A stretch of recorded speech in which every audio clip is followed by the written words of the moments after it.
Hello, beautiful lights, and welcome to another episode of From a Medium's Perspective. I'm going to do a show about the Universal Mind, about the organization that I started that is a 501c3 public charity. A lot of people are sort of startled at the title Reverend Medium Tracey Lockwood. They're like, Reverend, like, what did you do? Pay $90 and get one of those online things? And no, I didn't. I actually was formally ordained. Another thing that kind of gets people is like, is there a conflict? So I wanted to talk a little bit about that. I was ordained in 2013 through the New River Valley Metaphysical Chapel in Radford, Virginia. The pastor there worked with me over the course of about a year and a half to give me the opportunity to complete some studies that I had begun in my previous interests. I began by teaching the Bible for 6 years in my 20s at the United Pentecostal Church in Odessa, Texas. And that gave me an understanding of that religion in particular, and also a very deep introduction into the spiritual concepts contained within the Bible. But as my path continued, I ended up exploring other religions. I explored Islam, Buddhism. I kind of had come to the conclusion that there really wasn't a religion per se that fit me. And I think that many of you listening can kind of relate to that. It's sort of like, yeah, good, but... And I think that that has to do with something that Ramakrishna talked about, which is that religions are like the lenses of cameras, taking pictures of the same building from different angles. Each of them would have their view of something that is so much larger and greater than we are ourselves. And I'm not sure that any religion per se actually has the full comprehension of what some people call the divine or God or the universe is.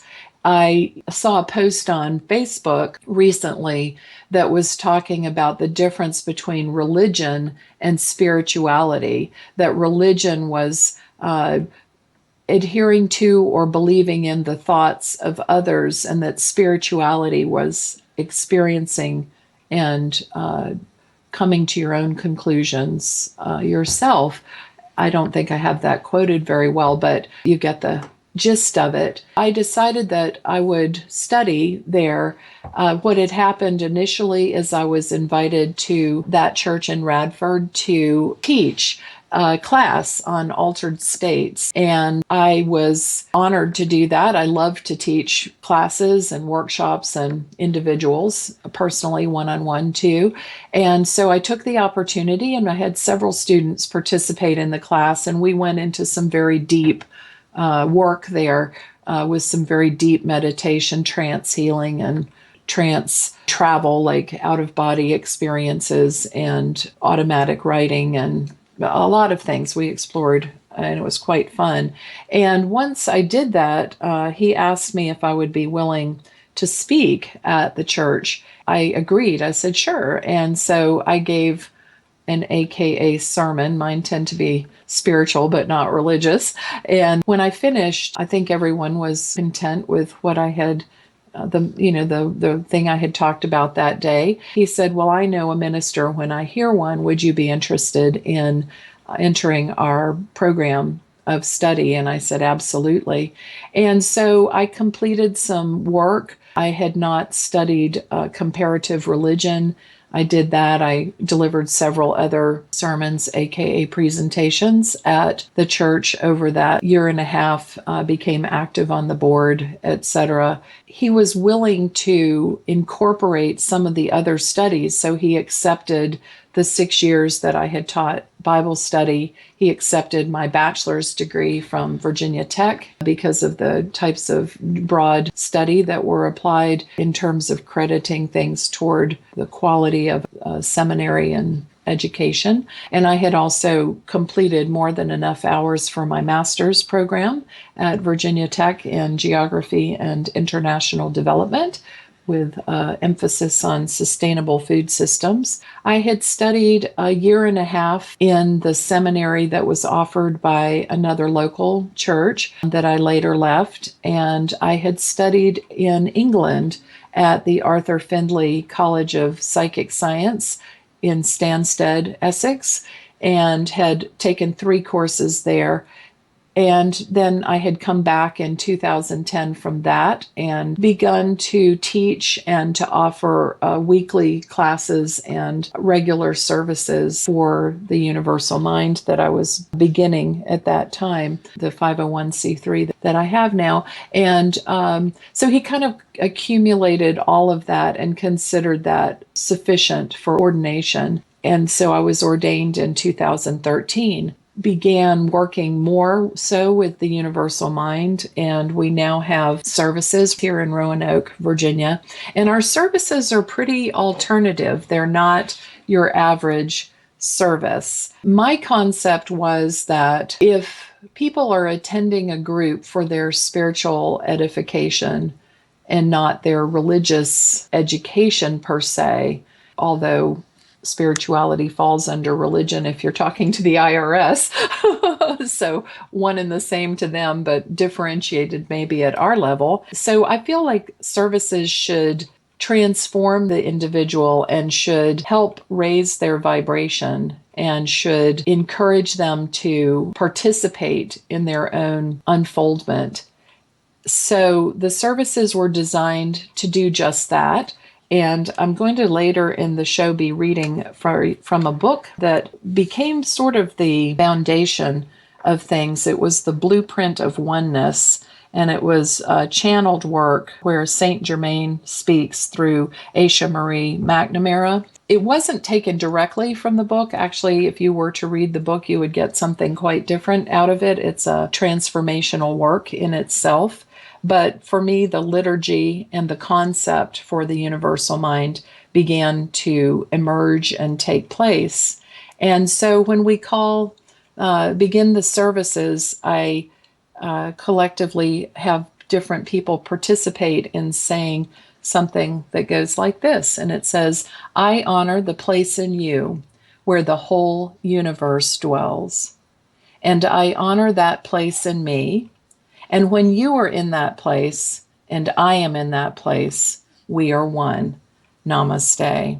After introduction and announcements, we have a meditation, and we usually do a mudra meditation. For those of you that have not experienced mudra meditation, it's sort of like yoga for your hands. You form different shapes of things with your fingers and hands that have been eons old, that have been developed through yogic practices. You form these mudras. You often, like if you think of like the hand positions that the Buddhist statues have, that kind of Om, and we kind of, put our hands in that form. Those are the types of things. And each one affects the energy patterns and chakral systems and activates the energy within our meridians and can create healing at an emotional or physical level. So we have a different mudra meditation that we do each service. And then we take a moment and spend some time in compassion for others, realizing that there are others that have needs in our lives. And instead of feeling sorry for them or looking at it from a negative perspective or a hardship perspective, we start lifting them up and holding them in our vibration. We have the philosophy that comes from a Buddhist background that says when you can see yourself reflected in the eyes of another person, you have achieved enlightenment. In other words, when you can recognize the humanity in that other person, when you stop seeing just the superficial layer of them and you can see elements of yourself within them, that's considered enlightenment. Then instead of a sermon, we have a topic that we discuss we might talk about angels, and everybody participates. It's done round robin style. That brings out a lot of depth and perspectives that one person alone might not have come up with. And it also allows each person to participate in the service. Then we take up an offering, and we call that gifts from the heart, because it's energy for energy and light for light. We don't just take. It's a reciprocal thing. And then we start a potluck right there in the middle of the service. Everyone has brought something, or several of the people have brought something, and we sit around and eat and talk and get to know each other on a more casual basis. And then we start an activity. We've done all kinds of things for our activity. It's a group activity. We've had a song game that we played. We did psychometry one time where people brought in objects and we each held the object and told the story that we felt from that object. We have had a discussion on dream interpretation, different things, and it allows, again, that sense of community and interaction there. Then we have an opportunity for people to become members. I'm going to be talking about this in a little bit more depth in a little bit, but I wanted to tell you what we say. If somebody decides that they wanted to become a member, the basic premise is that we are all sparks of divine thought, spun out into light, crystallized and manifested in the material dimension. We are the catalysts of change, the leading edge of divine self-expression, known to others by our most authentic selves. We are not greater than our source, but we are parts of it, reflecting our light upon this earth, love in action, aspects of the universal mind. Those that wish step forward get a chance to become members. Membership is free. What we have them repeat back to us, if they agree, is, I give myself permission to be happy. I promise myself that I will do no harm to me. I acknowledge that in simply being me, I am making the world a better place, and I will treat others exactly the way that I would want them to treat me. Then, we thank them for coming and sharing their light with us, and we close with this blessing. We are each an essential part of the universal mind. So let's relax and smile and heal through kindness. Shine forth, O beautiful lights. Begin now and experience the beauty and grace that comes from being love in action.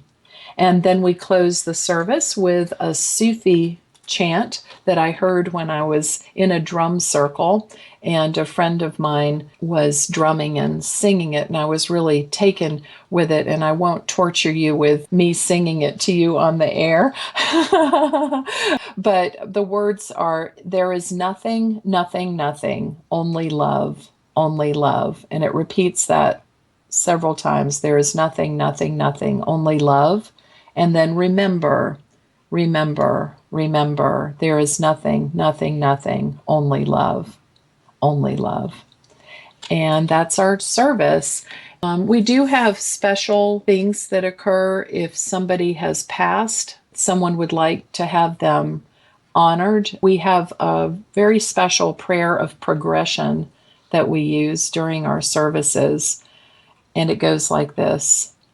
Divine and loving Spirit, Supreme Creator of all that has been, is, or ever shall be, Source of our light and infinite love, we ask for the repose and transformation of this your servant, that she or he, being an ever-living and eternal soul, may find the fulfillment and fullness of their joy and happiness in the realms of spirit.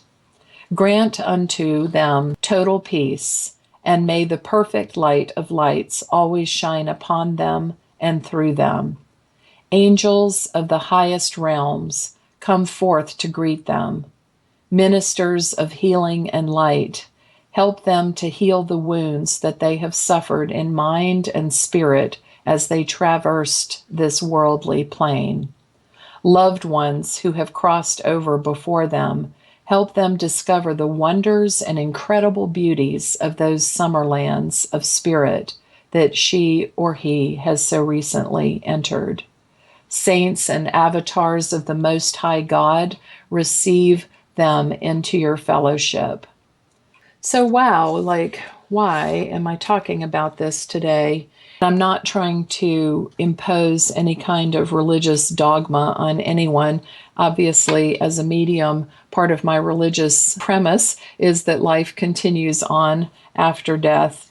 And there is that central concept that there is some organized sentience out there, some universal consciousness. I tend to think of that as source or the universe or the universal mind, and I'm aware that that's the term that other people use God for. And I think of that as that being or that essence being perfect light and perfect love and perfect sound also. Falling back on my biblical training, in the beginning was the Word, and the Word was God, and the Word was with God.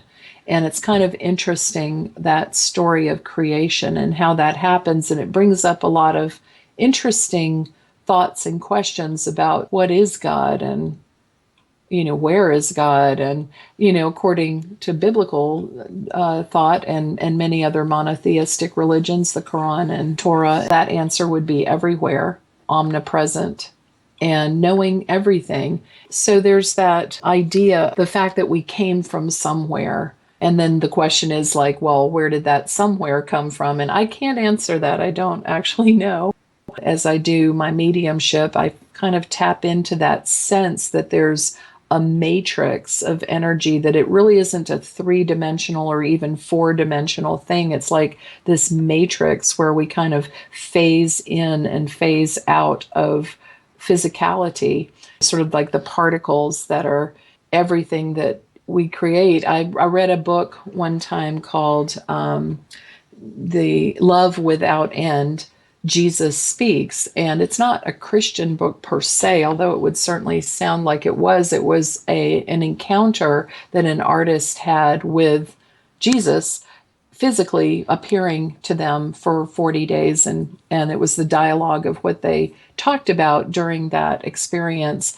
She relayed his words. And one of the concepts was really interesting that Jesus was talking to her about, which was that we're made up of three types of components. We have our unseen component, our non-physical, and we have our physical. But the third particle he called adamantine particles. And I thought, oh, like being adamant, like our will, And I thought that resonates. And so he was talking about how those particles are so small that they haven't been discovered, but they are actually the activating particles that bring thought into physical form, make thoughts become things. That fascinated me too. Again, the name of that book was Love Without End, Jesus Speaks. So I, through my readings kind of got this three-dimensional view, even though I know it's not that way, of our source. And I pictured it, just to put it in symbols, because Spirit talks to us in symbols when we can't understand everything that we're looking at.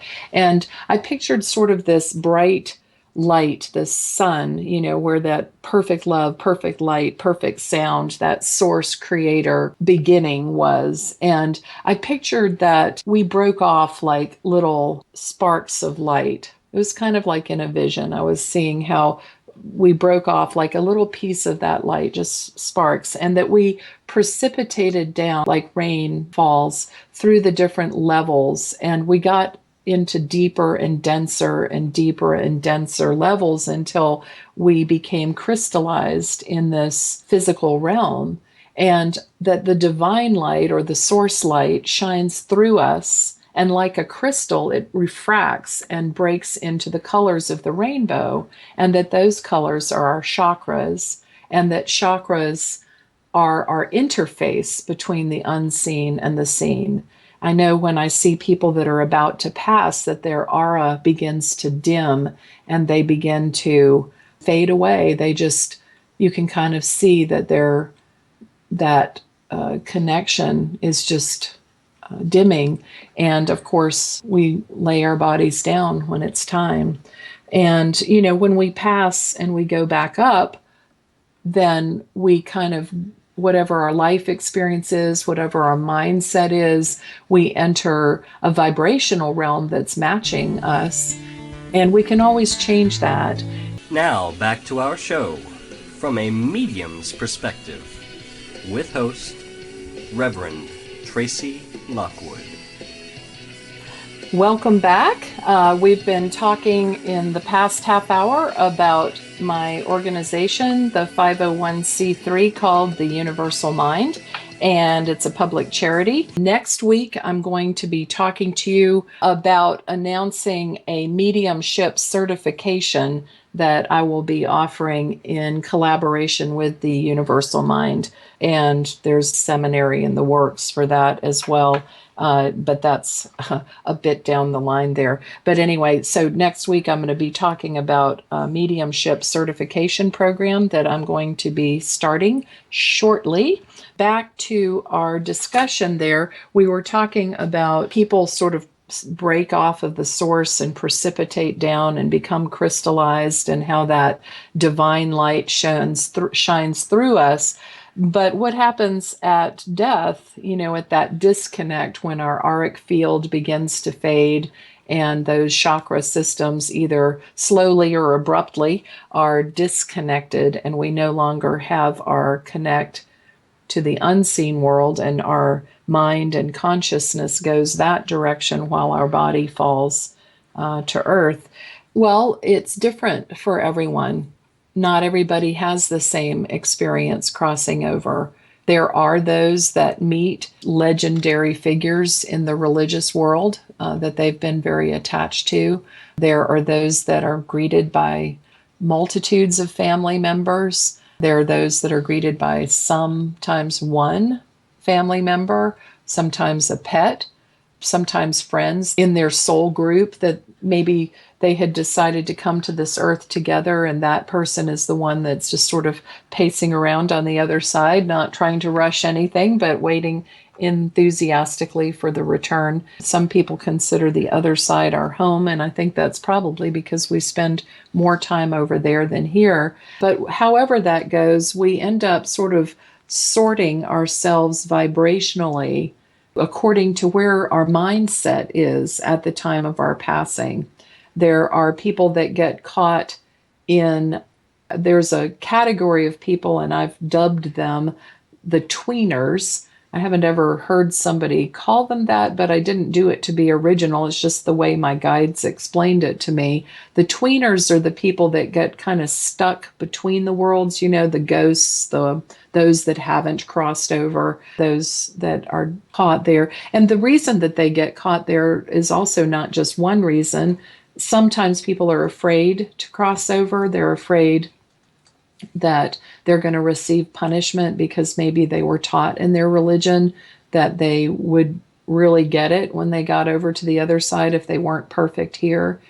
Other times people are afraid to leave people behind. And you would say, well, they did because they died. But no, they have to go a little further across into a different vibrational plane in order to be able to be there instead of here. So they get trapped sometimes out of fear too, from not wanting to leave their family. They're just afraid they couldn't communicate with them. They don't understand in their mindset at that particular time before they're changed into an awareness and a remembrance of who they are at a higher level, that they can actually communicate. There are predators in that realm, astral predators. I consider them the lazy ones because they just have nothing better to do than try to feed and prey on people here on earth, try to get back into a body without having to go through the whole process of crossing over and going through their life review and, stand in line and do it like it's supposed to be done kind of thing. And there are people that are caught in loops because they're stuck. They're just trying to figure out a different answer. They can get trapped. Just the shock of how they passed or the shock of what they saw prior to passing caught them in a loop where they keep going back in their mind, cycling their energy back, trying to looking for sanity in an insane place or looking for a different outcome for themselves or their families. It depends on that. But then there's that other level. That next level is the lowest of the vibrational levels, and the astral realm is probably one of the closest here to the physical realm, or whatever you want to call it. It's like that dark layer. People that are opening their gifts sometimes will have negative experiences because they're opening to a higher vibration, but there are these layers that they're moving through. And so until they attune themselves to a higher vibrational pattern so that they kind of bypass all the creepazoids, or most of the creepazoids, sometimes have negative experiences when they first begin opening. But then as they learn and discipline themselves to open further, they connect to the higher vibrations. And then there are other layers that go up. They say that there are 7 levels of heaven in the Bible, and I think the Torah or Kabbalistic religion believe in 12 levels within each of those 7 levels. And I don't really think it's levels like step, step, step, step, step. I think it's sort of a continuum. We have multiple bodies ourselves. We have our physical body, our etheric body, our emotional body, our mental body, our astral body, our etheric template, our celestial body, and our causal body, and sometimes known as catheric body. And, those I've discussed in the layers of the aura in another video, but it's very interesting, this sorting that goes on. And the wonderful news is that once you're out of body, and as long as you're past that creepazoid zone there, which most of us thankfully cross easily and quickly, there's nothing but love there. Now, whether we can experience that love, now that depends on how open we are to receiving it. And you would think that everybody would love, right? But some people are so interned on their emotion that they're unaware that love is right there. And you can understand that because we're in the physical world and love is embedded in everything, but we are not aware of it. But we can become aware of it if we attune ourselves. So there are some thoughts that have kind of intrigued me, both about soulmates and twin flames and our body deva. I did an entire episode on the body deva. I always say that wrong. The body deva, which is the concept that we make an agreement with our physical body as a separate us or a separate being to come into the physical world. And I bandy about ideas about that in the other episode, again on YouTube if you want to check it out. Yeah, so we have all these layers and manifestations, and then there's those higher levels, and life after death, the episode on that talks about that in great detail too. So going back to the universal mind, which we were talking about earlier, meaning the organization, not the concept. I got reordained through the universal mind. So now my ordination is through that organization. And I do marriages and funerals. I'm registered in the local municipality, and I'm only registered in the state of Virginia, but I really love creating original weddings, and I like doing very personalized funerals too, and the people I've done them for seem pretty happy with that. I think those events are very important in everyone's life. So then comes the question, like, what is this thing about reverend and medium? Like, some people really have an issue with that. They think maybe of reverends or ministers being religious and maybe mediums being spiritual, maybe, or maybe they feel that the things that mediums do, talking to people that have crossed over, knowing things, sensing things, if they don't have a very good understanding of that, they might see that that's a conflict, but it isn't, because they're just spiritual gifts. They're just, if you were to go to the Bible and talk about it, it's the word of knowledge, which is intuition, the word of wisdom, which is psychic ability, and then going on into the discerning of spirits, which is, of course, identifying, classifying, and recognizing a spirit, which is mediumship. Just different names, different terms, different nomenclatures. And again, there is an entire episode on spiritual gifts versus psychic gifts. If you want to check that out, I won't go into any depth about that today. So, how did all of this begin? How did all of this concept of this organization begin, the Universal Mind? By the way, there is a website that you can go to. It's theum.org, standing for the universalmind.org, THEUM, theum.org. I kind of have a radio ad in my mind, like, where do you go to find psychic healers? I don't know. Wait a minute, it's where do you go to find mediums and psychics? Well, I know it's where do you go to talk about environmental concerns, being kind to the planet? Yeah. There's that place. It's and of course it's theum.org. I don't know, working on the ad. We'll see how that goes. So I wanted to share just a little bit of the beginning of the book that I read that ended up being the inspiration of the organization, and it's called The Blueprint of Oneness. And again, it was written by Asha Marie McNamara, and her name is really spelled odd. It's ASHAMARAE McNamara, and she channeled Saint Germain. And I had just been informed by another medium that I had Saint Germain around me. I'd never heard of Saint Germain. I didn't know who that was. And so I started Googling and reading everything that I could. And I ordered a couple of books that had his name attached to it, and never expected it to lead to this exactly. Although it's interesting, the message that I was given about this, the medium that gave the message to me is Hoyt Robinette. He is a physical medium. He is an absolutely amazing psychic medium. He had brought through Saint Germain, and I remember the message because it was so odd to me. He said, I am Saint Germain, and I am here not to impress you, but to help you. And he started talking about the organization. At that time, it was just a concept, an organization that would be holistically based, that would incorporate healing modalities, energy work, natural medicine, psychic development, etc.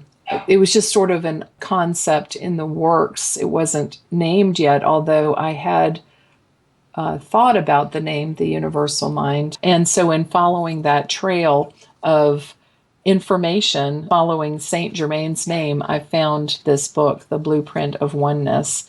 So I'll just read a little bit from the intro and then a little bit in the book. How wonderful would it be to drop unsupportive belief systems effortlessly? How incredible would it be if we all responded automatically from grace, ease, flow, and love? How do you feel your life would be if you expressed yourself from that perspective? Master Saint Germain has said that our natural form of expression is grace, ease, flow, and love. This works for you. Without a doubt, you have been calling forth extraordinary support. This work has been with me a short time and has already blessed my life immeasurably. May the blueprint of oneness find its way into your family and friends' hands, and may grace, ease, flow, and love be a predominant experience in your life. Heart-to-heart blessings to you and your journey. And that was her intro there. And I love the way the book is organized because it has these short thoughts with a simple picture, sort of a watercolor picture above it, and then a very brief chapter. And again, this is a transformational book. It isn't one where you just like, great, interesting concept. It's one that kind of touches you in a particular way. Whoever reads it gets something different out of it. And the first chapter is called Luminous Light. And the thought that goes with this chapter is believe you are free, and that which is outside of you will mold itself to that belief. And Saint Germain says, greetings and welcome to this very auspicious moment. Let us first explain that this body of work is to be experienced through direct inner experience and not read through and through. We recommend that you follow the guidance throughout this work. There will be moments where we will suggest you stop, breathe, feel, and allow the energy to move through you. These recommendations come at the perfect moment for the full integration of the energy being offered to you. What is in your hands is living, yet our statement that this is living will not suffice. Hence, we will guide you to and through direct experiences.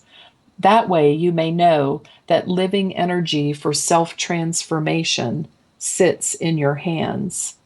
Beloved friend, let me introduce myself.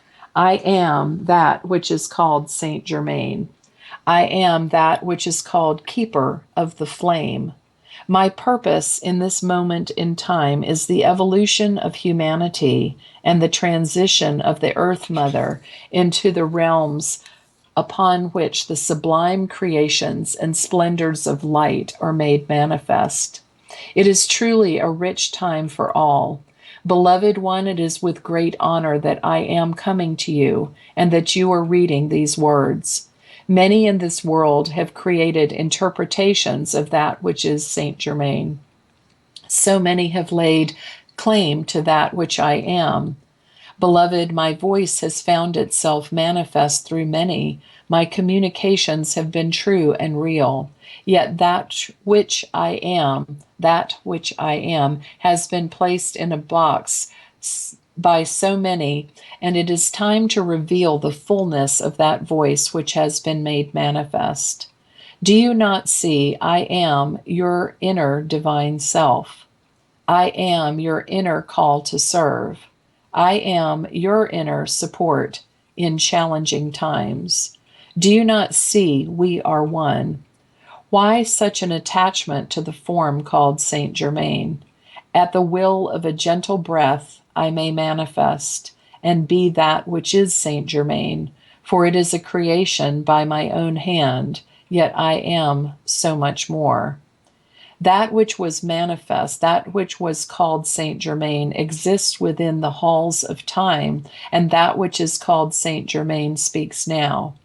Many have asked why the name has held such an allure in the mind of the aspirant.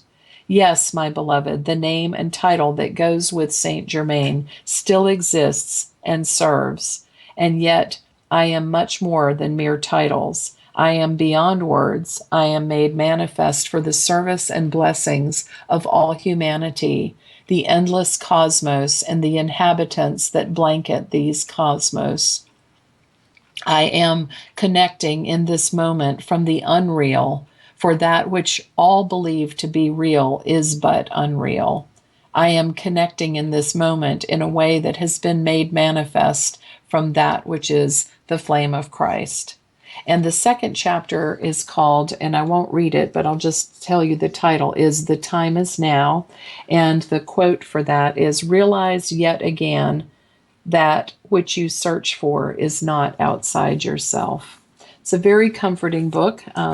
maybe you'll find it of interest. I have no connection to the author, so I'm not gaining anything by telling you about it. Thank you again for listening today. I hope that this was of interest. Next week, of course, our episode will be entirely different, and I will be announcing our mediumship certification. So thank you again. If you would like to find me, you can find me at mediumtracylockwood.com or friend me on Facebook